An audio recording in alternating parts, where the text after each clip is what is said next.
Kan jy dit hoor soos die branders breek van Victoria Bay tot in Gouritsmond? Kan jy dit sien soos die son opkom en skyn oor die ou Tenikwa berge? Beleef jy dit? Die tuinroete, 'n plek waar God regeer. Mense wat 'n verskil maak met geloof, liefde en hoop. 'n Streek wat God ken, mense liefhet en hulle wêreld vernuwe. Habakuk 2 vers 14 sê, die aarde sal gevul word met die kennis van die heerlikheid van die Here, soos die waters die seebodem bedek. Welkom by Doxadeyo Tuinroete.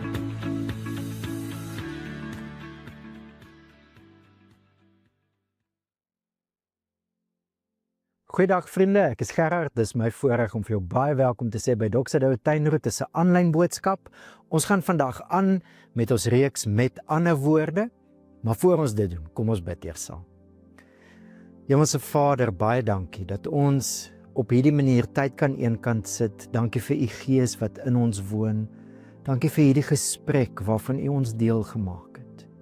Dat u ons in u teenwoordigheid kom laat sit, sodat ons kan deelneem aan dit wat u op u agenda het.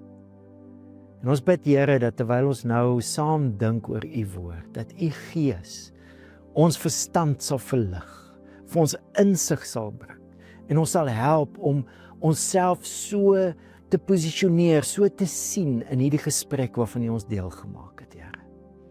En ons bid dit, Here, dat dit wat ons dan lewe vir u eer sal wees. In die naam van Jesus. Amen.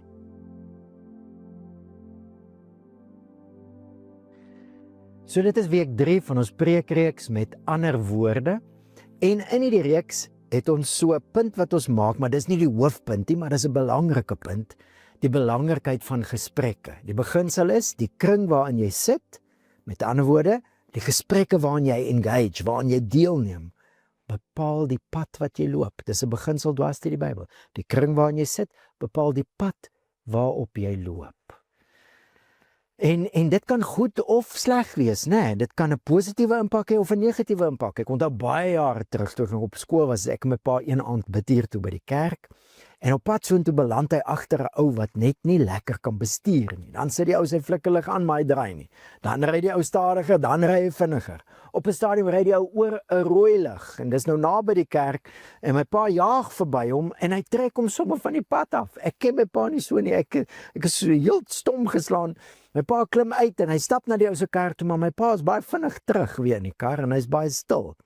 En toe ons by die kerk kom, toe stop die ou agter ons, toe was hy ook op pad na die bidhuur toe. My pa was baie stil daar julle bidhuur. Paar dae later vertel hy hoe daar by sy werk hierdie ene ou is, wat elke oggend as hy by die werk kom, as hulle nou so saam koffie drink, en hulle sit in die groep en gesels, dan vertel hierdie ou hoe hy iemand op pad net uitgesort het. Daar signs gewys het, daar geskel het, en daar ou sommer van die pad afgetrek het. En my pa, die punt wat hy toe nou maak, is, daai gesprekke, dink hy, het hom so beïnvloed, dat hy opgetree het op 'n manier, wat hy later oor skaam was. Dit is die beginsel van gesprekke. Die gesprekke in watter kring sit jy, die gesprekke waarin jy sit, gaan 'n groot impak maak op die koers wat jy reis. En dit kan positief wees, of dit kan negatief wees. Ons kuier hierdie jaar baie uit die Korintiërsbriewe uit, en ons kom agter, dat in hierdie gemeente was daar baie issues. Hulle het die koers, die pad 'n bietjie byster geraak, hulle het koers verloor.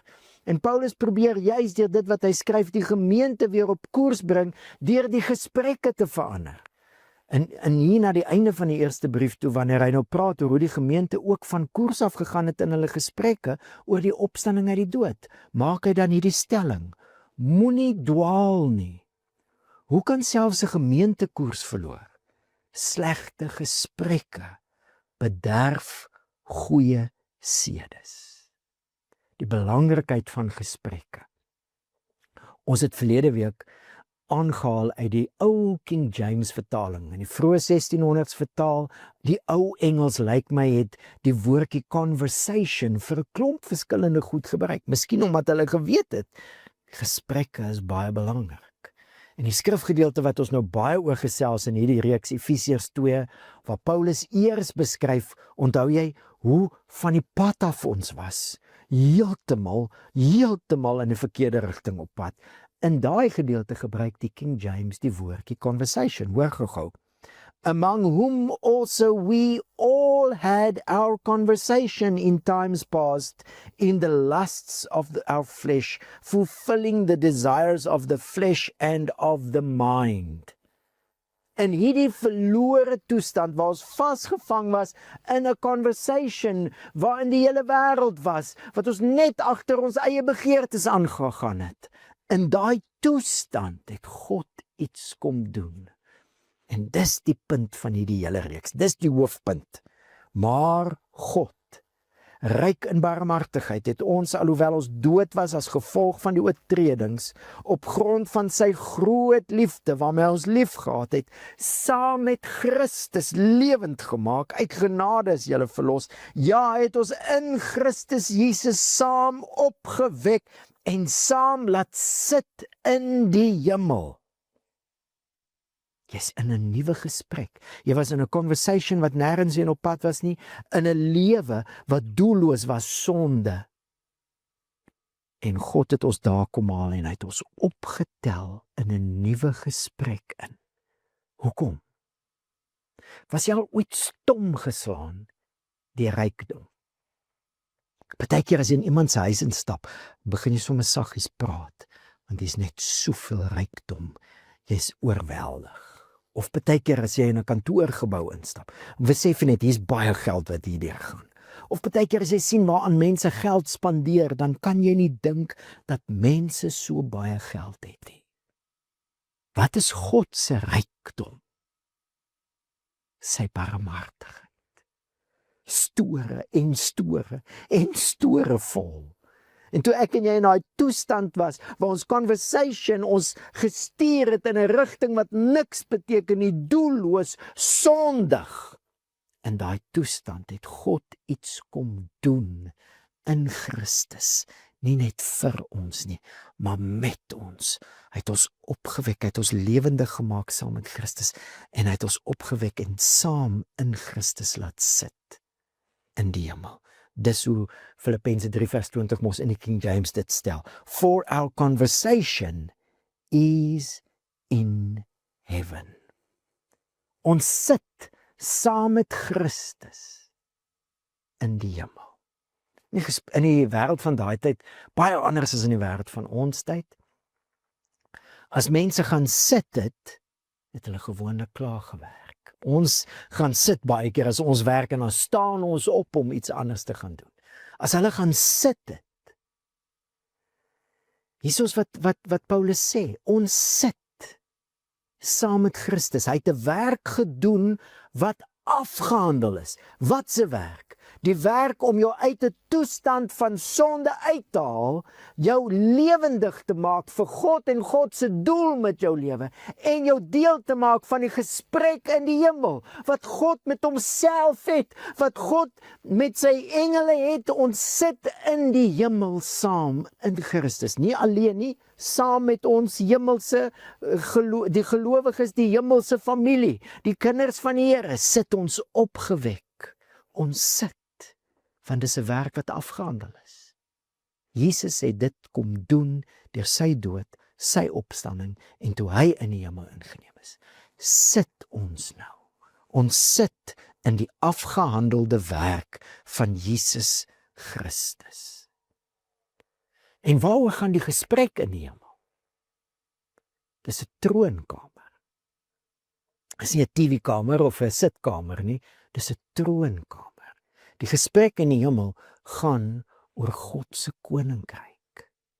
Hoe Jesus ons leer bid, laat die koninkryk kom, Vader, soos in die hemel, so op die aarde. En in die middel van hierdie gesprek oor God se koninkryk is Jesus self. Maar baie treffend, ons het nou al 'n Openbaring gesien, in die middel van die troon is die lam wat geslag is. As ons kyk na hoe Paulus vir die Korintiërs gemeente skryf oor Jesus wat die Christus is, onthou jy dis sy koninklike titel, die gesalfde koning, Jesus die Christus, dan sê hy oor en oor, ons egter verkondig 'n gekruisigde Christus. As ons wil koers hou, sal ons goed doen om te onthou dat in die middel van God se heerskappy is die gekruisigde Christus, die lam wat geslag word. Met ander woorde, vriende, ons kan nie skei tussen God se liefde en God se heerskappy nie. Dis een ding. In die middel van God se heerskappy is die selfopofferende liefde van Christus. En ek en jy sit nou in daai gesprek. Die gesprek van God se koninkryk.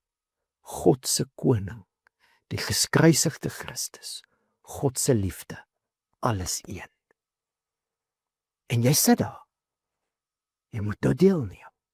Ons neem deel deur met mekaar te gesels en met die Here te praat en te luister wat hy vir ons sê. En dis die punt van die hele reeks. Ons kan nie met ons idee van koninkryk wat 10-10-1 nie liefde insluit nie, en ons idee van liefde wat 10-10-1 nie koninkryk insluit. Ons kan nie met ons idees in hierdie wêreld ingaan en God verteenwoordig, sy koninkryk, Christus verteenwoordig nie. Nee, ons moet eers in die gesprek sit. Ons moet luister en saam praat. Ons is in die hemel in die gesprek en van daar leef ons vir soos in die hemel, so op die aarde. En hoe klink hierdie gesprek? Hoe klink die gesprek oor God se koninkryk wat ook die gesprek is oor sy selfopofferende liefde? Ons het verlede week hieroor begin gesels en ons gaan vandag aan met hierdie tema. Of 'n groot deel van God se koninkryk, kom ek sê dit anderste, God se koninkryk en God se geregtigheid gaan hand aan hand. Ons lees in Hebreërs 1 vers 8, waar die Vader vir die Seun sê, onthou, ons is nou in daai gesprek. U troon, o God, is vir ewig en ewig, en die scepter van geregtigheid is die scepter van u koninkryk. Ons kan nie geregtigheid skei van God se koninkryk. Ons kan nie die koninkryk skei van God se liefde nie. So, ons kan nie, dis 'n gewone wiskundige vergelyking, geregtigheid skei van God se liefde nie. Dit gaan saam. God se geregtigheid is sy liefde in aksie. Wat is God se geregtigheid? En hier het ons verlede week, en as jy nie deel was van die boodskap verlede week nie, asseblief gaan luister na die aanlyn opname of na die opnames wat by jou kampus gemaak is, maar hier het ons oor en oor uit verskillende skrifgedeeltes gewys, gesien altens, dat God se geregtigheid is sy liefde wat dinge reg maak. Dinge wat stikkend is, maak God reg, omdat hy lief het. Dis sy geregtigheid. Hoe maak jy dinge reg? Kan ek jou gou 'n bietjie vra? Wat doen jy as dinge stikkend is? As dinge breek? As dinge nie bedoel is wat dit bedoel was om te wees nie. As mense nie bedoel is wat hulle bedoel was om te wees nie. As verhoudinge nie is wat dit bedoel was om te wees. Wat doen jy as dinge stikkend is? As dit maklike dinge is, die potlood se punt breek, maak ons dit skerp, né? Maar wat as dit bietjie moeiliker is? Jy moet dit invat na iemand wat kundig is. Maar wat as dit nog bietjie meer kompleks is? Verhouding met iemand na aan jou is stikkend. Wat doen jy? Jy sien iemand wat na aan jou is, wie se lewe op pad is in 'n rigting wat nie gesond is nie. Daar's stikkend. Hoe maak jy dinge reg? Party mense ontken net. Nee, ag, is nie so erg. Party mense hol net weg. As dit kon. Party mense wil die goed regslaan. Wat doen jy? Kan ek jou vir 'n oomblik nooi om net daar te gaan sit? In daai spasie. Wat doen jy as dinge stikkend is? En om dan te kyk na God, wat alles geskep het, goed geskep het, uit die chaos uit orde gebring het, beauty gebring het, die tuin van Eden, beautiful. Die mens as die kroon van sy skepping, met allerhande kapasiteite geskep, wonderlike kapasiteite, sodat hy saam met die mens in hierdie skepping kan werk, om die aarde te vul, onderwerp en heers en vul die aarde. 'n Projek wat God begin het uit liefde, uit om saam met die mens in liefde die aarde te vul. En die mens met al sy kapasiteite kies 'n ander koers. Sonde, ons mis ons doel, ons roeping. En sonde maak dinge stikkend.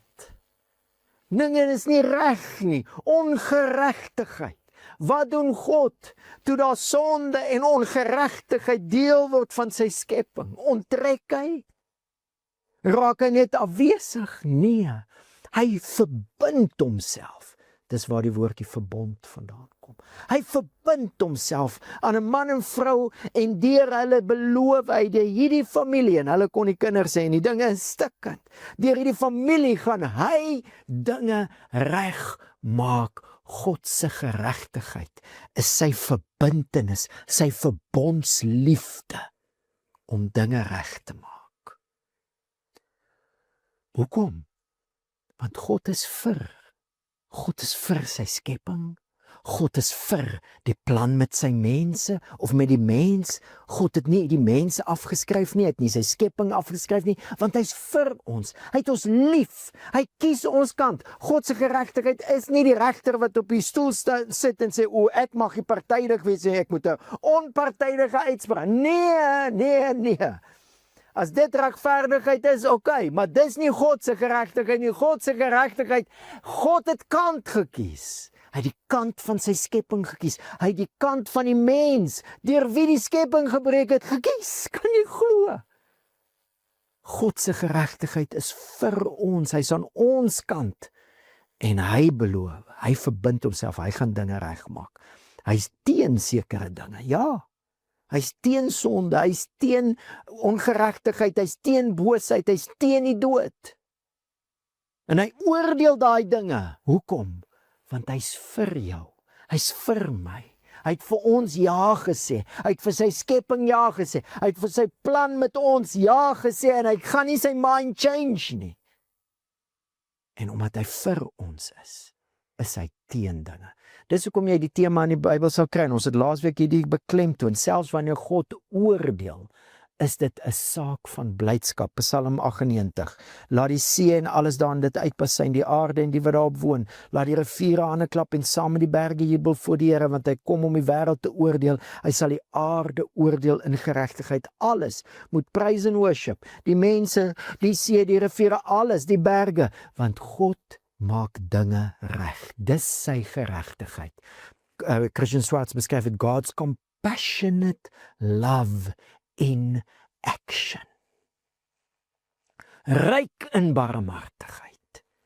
Waar ons nie dinge kon regmaak nie, het God gekom en hy maak dinge reg. Hoe? Deur Jesus. God wat mens word en in hierdie ongeregtigheid en sonde inkom. En vandag wil ek saam met jou verder kuier oor dit. Hoe lyk dit dan as Jesus dinge regmaak? En wat kom ons nog agter van God se liefde, sy geregtigheid in hoe Jesus dinge regmaak? Waar was dinge stikkend en Jesus het dit reggemaak? Ek wil nou sommer dadelik dink aan die vrou by die put. Daar's klomp goed stikkend hierson, né? Daar's die vrou wat geïsoleer is. Sy kom in die middag water skep want sy wil nie met die ander vrouens meng nie. Hoekom nie? Want sy het al 5 mans gehad en miskien was van hulle daai vrouens, ons weet nie. Maar dinge is baie stikkend. Daai deel van haar lewe is ook baie stikkend. Sy het al 5 mans gehad en een by wie sy nou is nie haar man nie. Dink aan al die mans, klomp stikkend. Stikkend in haar volk, die Samaritane wat die Jode haat en die Jode wat die Samaritane haat. Stikkend in hoe die wêreld met vrouens werk, né? Mans kyk neer op vrouens. En in hierdie stikkende wêreld kom Jesus in. En hy maak dinge reg. Hy gestaan by die put en hy praat met die vrou. Hulle gesels en hy antwoord haar en sy vra en hy engage haar. En dan op 'n stadium gaan sy vir haar roep jou man. En sy sê ek het nie 'n man nie, en hy engage daai deel van haar lewe. En in hierdie gesprek word dinge reggemaak. Hierdie vrou gaan na die dorp toe. Sy sê mense met wie sy nie meng nie. Sy is geïsoleer, nou jy skielik meng sy. Sy sê ek dink die Christus is daar by die put. En die mense kom, hulle luister na. Verhoudinge word reggemaak. En hulle hoor Jesus vir hulle self, hulle sien hom vir hulle self, hulle sê ons glo nou nie meer, omdat jy vir ons gesê het ons glo, want ons het self gesien. Mense kom tot geloof. Kan jy dink hoe die hele dorp verander? Hoekom? Want Jesus het gekom om dinge reg te maak. En hy het dit gedoen deur tyd te spandeer met 'n vrou wat uitgeskei was.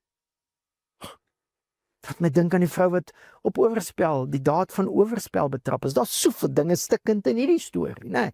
Die daad van oorspel, die mans wat hierdie vrou betrap het, hoe het hulle geweet? 10-10-1 geweet waar om haar te kry. Hoekom bring hulle die man ook saam nie? It takes two to tango. Klomp goed net stikkend. Hulle sê vir Jesus, die vrou moet doodgegooi word met die klippe, want dis wat Moses se wet sê.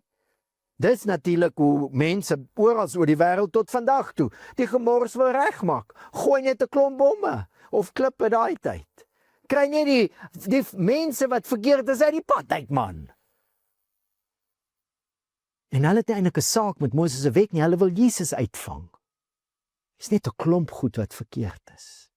En wat doen Jesus? Hy kon baie maklik net gesê het, luister ouens, julle weet, ons is in die Romeinse empire, en die Romeinse empire se wet sê, net hulle mag iemand ter dood veroordeel. So julle kan nou nie verder gaan, julle gaan groot moeilikheid maak.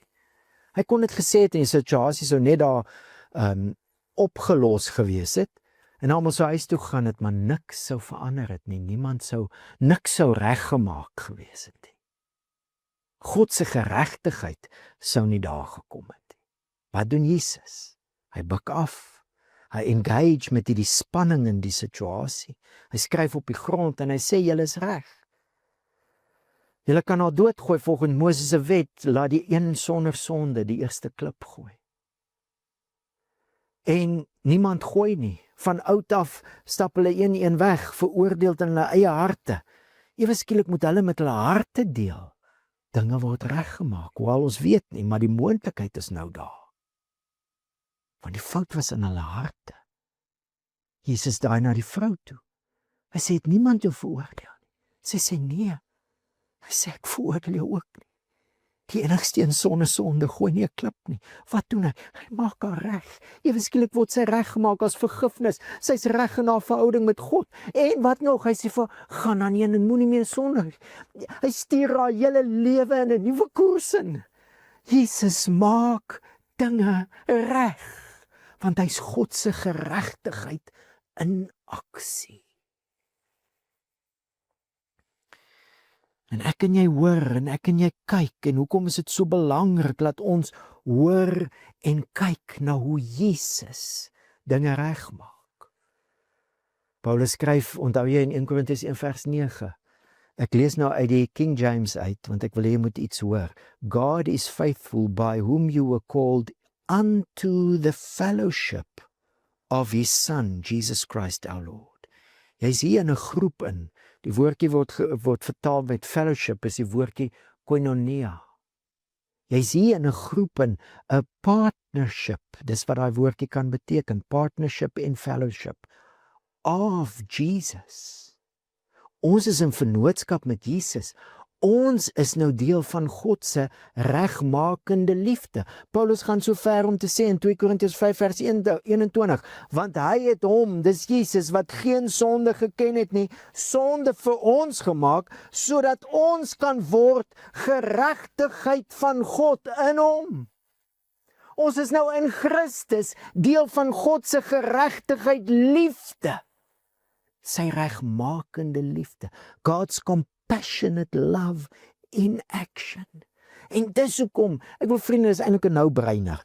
As die Here het so gewerk het dat ons 4 boeke het wat vir ons die storie van Jesus vertel, dat ons moet kyk na hoe God in Jesus dinge kom regmaak het toe hy fisies hier rondgeloop het, want ons is nou in daai vennootskap en dis wie ons nou is in Christus, God se geregtigheid. So as ons kyk na Jesus, wat sien ons? Hierso help Johannes ons baie. In Johannes 1, as hy vir ons voorstel aan Jesus, dan skryf hy, en onthou nou Johannes, plus minus 3 jaar fisies saam met Jesus gelewe. As hy sy briewe skryf, sê hy, ons skryf oor wat ons gesien en gehoor en met ons hande aangevat het. En hy skryf Johannes, die evangelie wat oor Jesus gaan, 30, 40 jaar later, nadat dit fisies gebeur het, so hy tyd gehad om te dink, te prosesseer, dinge op te som. Vir jare lewe hy al met hierdie waarheid oor wie Jesus is, en hy som dit op. Hy sê, Johannes 1 vers 14, en ons het sy heerlikheid aanskou. Hoekom skryf Johannes vir my en jou, wat hulle aanskou het? Sodat ons kan aanskou. Ons het 4 evangelies. Hebreërs sê Jesus Christus gister, vandag tot in ewigheid dieselfde. As ons Jesus aanskou in sy interaksie en sien hoe hy dinge regmaak, weet ons wie ons nou in Christus is en ook in watter partnership ons staan en ons leer by hom oor liefde en gesag en sy koninkryk. Want ons is nou deel van sy regmaakplan. Ons aanskou Jesus en dis waar ons liefde leer ken. En wat sê Johannes, as hy nou Jesus opsom? Ons het sy heerlikheid aanskou, 'n heerlikheid soos die van die unieke seun van die Vader. Onthou jy wat Jesus sê, as julle my sien, het julle die Vader gesien. Ons kyk nou deur Jesus na God en wat sien ons? Hoe lyk die heerlikheid opgesom? Vol genade en waarheid. Ja, dis wat ons gesien het, is dit nie? Daar by die vrou by die put, genade.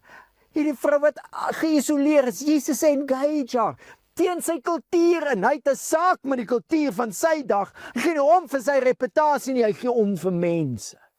Engage. Hoe sê Christian Swartz, as hy praat oor genade, God's accepting love in action. Aanvaarding. Maar Jesus stop nie net by die aanvaarding, hy praat oor die mans wat sy gehad het.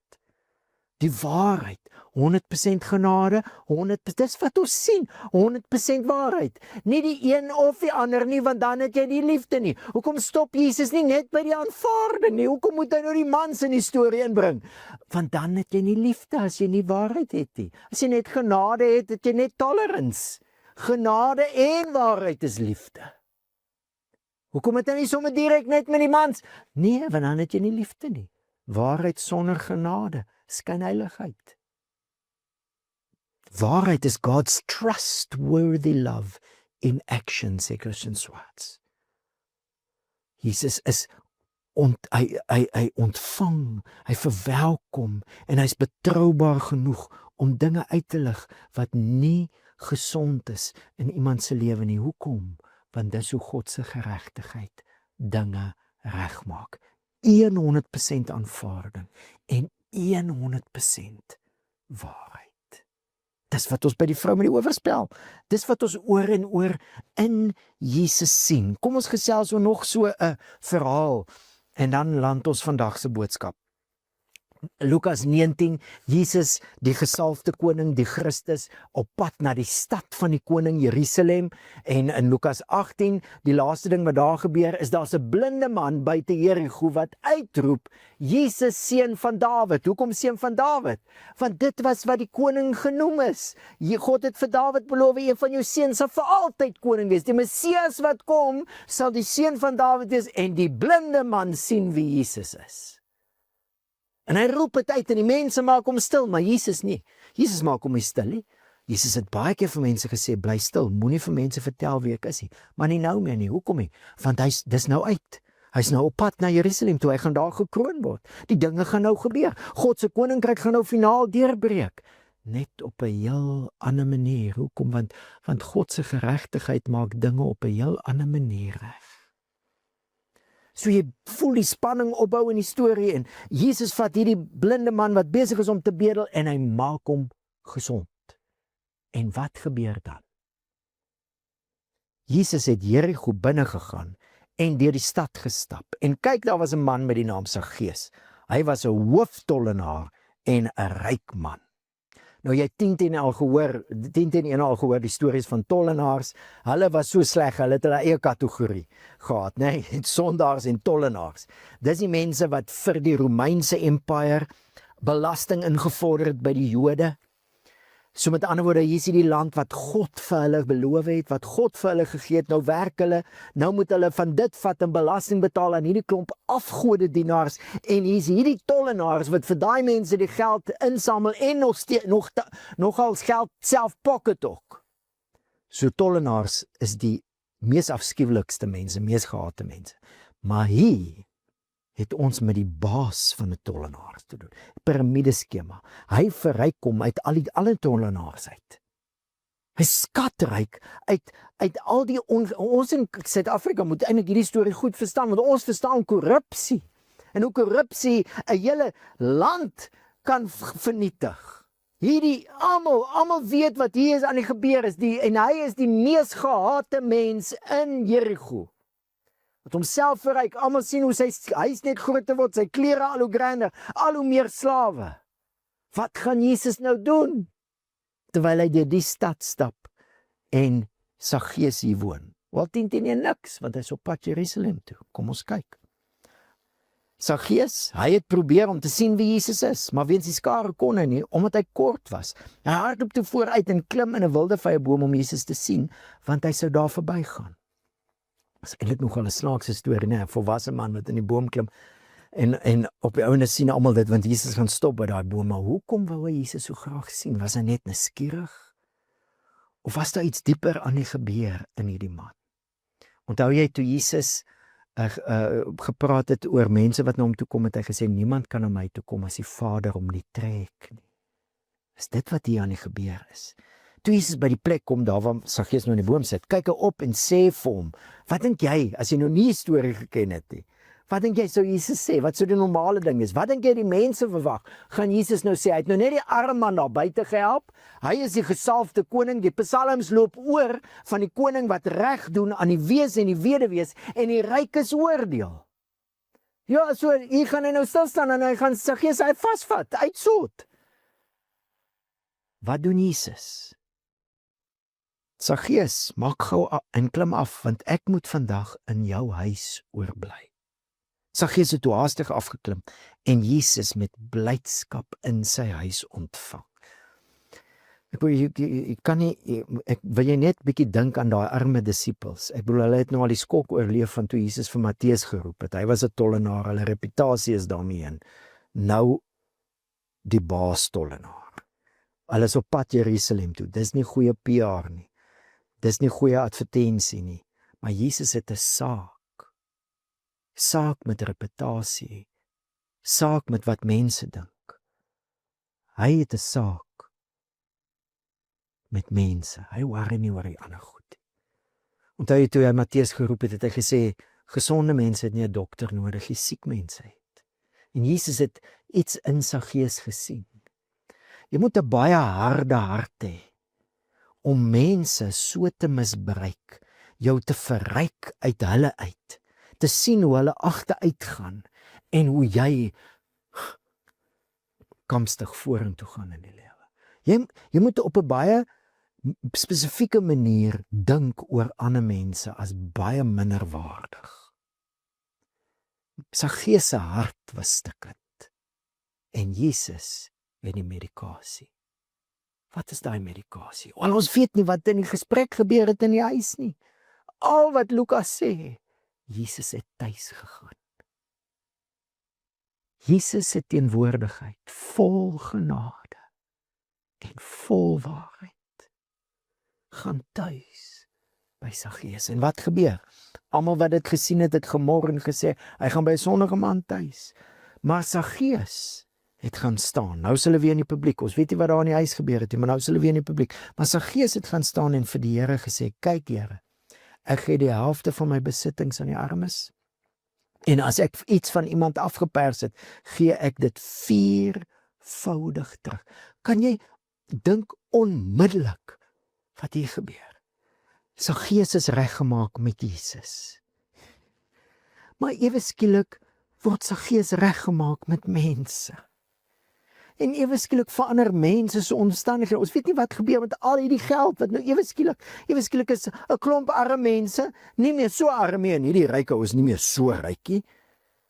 En miskien is 'n klomp mense se skuld nou gedelg met al daai geld.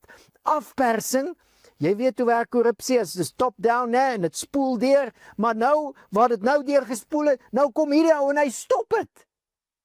Ewe skielik verander 'n klomp goed in die stad. 'n Stad word reggemaak omdat Jesus teenwoordig was, omdat hy tuis gegaan het by 'n sondaar. God se geregtigheid, 100% genade, 100% waarheid, Jesus se teenwoordigheid.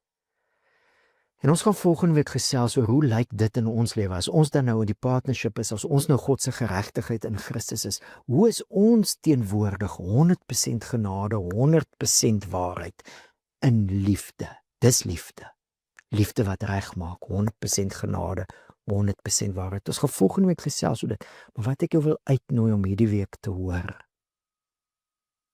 is dit was Jesus wat dinge reggemaak het, sy teenwoordigheid, hy het tuis gegaan. Dis nie Jesus wat vir mense sê wat is reg en verkeerd nie, dis Jesus wat teenwoordig is, en partykeer sê hy en partykeer nie. Dis nie Jesus wat sê, God het jou lief nie, het jy agtergekom. Jesus het baie min vir mense gesê, God is lief vir jou. Wat hy oor en oor gesê het is, God se koninkryk is besig om te kom. En dan is hy teenwoordig met die volheid van God se liefde, 100% genade, 100% waarheid. En mense word reggemaak. En dinge wat stikkend is, word reggemaak. Dis Jesus se teenwoordigheid. Hy het God se liefde embody. En nou wil ek jou uitnooi om hierdie week net een ding te doen. Om te gaan sit in hierdie realiteit. Sit. Nie te gaan werk nie, te gaan sit. Dat dit wat Jesus hier vir Saggeus met Saggeus gedoen het, het hy nog meer vir jou gedoen, toe hy gesterf het, toe hy uit die dood het opgestaan, en toe hy in die hemel ingeneem is. Jesus het jou so lief, dat hy 'n dood gesterf het, wat maak dat jou ou manier van mens wees verby is. Dat hy opgestaan het, en toe hy opstaan, toe staan jy saam met hom in 'n nuwe lewe op. En jy sit nou in sy gesprek. Jy's teenwoordig in die hemel. En God is nou in jou deur sy gees teenwoordig. Is dit nie wat die skrif van sê nie? Ja, hy het ons in Christus saam opgewek en saam laat sit in die hemel. Ons is teenwoordig saam met ons broers en susters in God se teenwoordigheid. En 2 Korintiërs 6 vers 16, want ons is die tempel van die lewende God, soos God gesê het, ek sal onder hulle woon en saam met hulle wandel. Teenwoordig. Jesus, 100% genade, 100% waarheid. God's accepting love woon nou in jou. Hy het jou aanvaar net soos jy is. Hy het jou kom haal toe jy jouself nie kon red uit daai conversation van dood uit nie. En hy het jou deel gemaak, jy is teenwoordig in 'n gesprek met hom, en hy is teenwoordig in jou in al jou gesprekke hier op aarde. Vriende, klim uit die gesprek uit, wat dit laat klink asof jy af en toe in die hemel gaan kuier en of die Here af en toe by jou kom kuier. Jy's teenwoordig en hy's teenwoordig. En ek wil jou nooi hierdie week om net hierdie een ding te doen. Om daar te gaan sit. Om die 100% genade en die 100% van waarheid, God's accepting love, God's trustworthy love, net te ontvang. Hier's waar ek sit. Ek sit in 'n gesprek met Vader, Seun, Heilige Gees. En hulle woon in my deur die Heilige Gees. En om net daar te sit en net te ontvang. Hoe sê Paulus?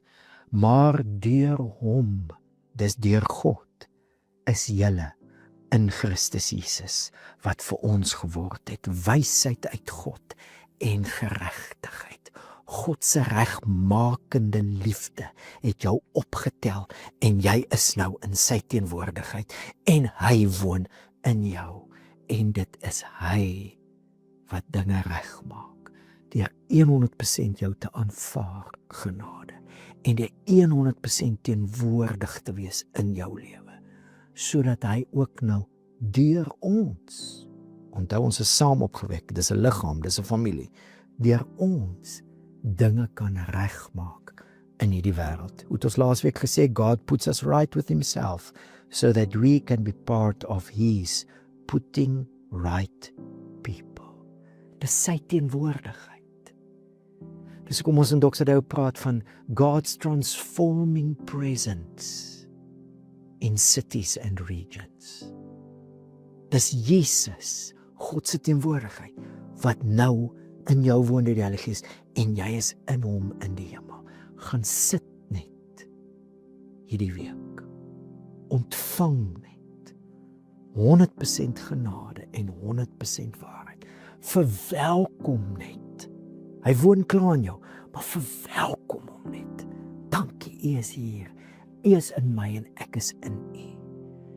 En dan gesels ons volgende week verder oor hoe lyk dit in die praktyk as ons dan nou met Jesus se teenwoordigheid in hierdie wêreld lewe. Kom ons bid saam. Hemelse Vader, ons bid nou vir mekaar. Ons bid in die eerste plek dat U ons sal help om Jesus te aanskou. Soos wat ons gesels oor hoe Jesus dinge regmaak, wat ons harte bly, opgewonde. Dinge kan reggemaak word. God se koninkryk het regtig na ons wêreld toe gekom en ons is nou ingesluit. Dankie Jesus dat U in ons kom woon het en dat U ons opgetel het in U teenwoordigheid in. En dat ons nou in U 100% genade en 100% waarheid kan ken. Help ons om in hierdie week U te aanskou in U heerlikheid. En Here, help ons om dan in dit te sit, net te ontvang. Seën ons gesprekke hierdie week. Help ons om onsself te sien in Christus. En deur U Gees, U in ons. En om te sit in daai afgehandelde werk. Bid ons in Jesus se naam. Dankie dat U ons reggemaak het met U. En dat U teenwoordigheid nou in ons woon. Amen. Vriende, dankie, dit was lekker om saam met jou te kuier en dan kuier ons volgende week verder as ons dan gesels oor hoe lyk so 'n lewe in God se liefde in die praktyk. Die Here seën vir jou.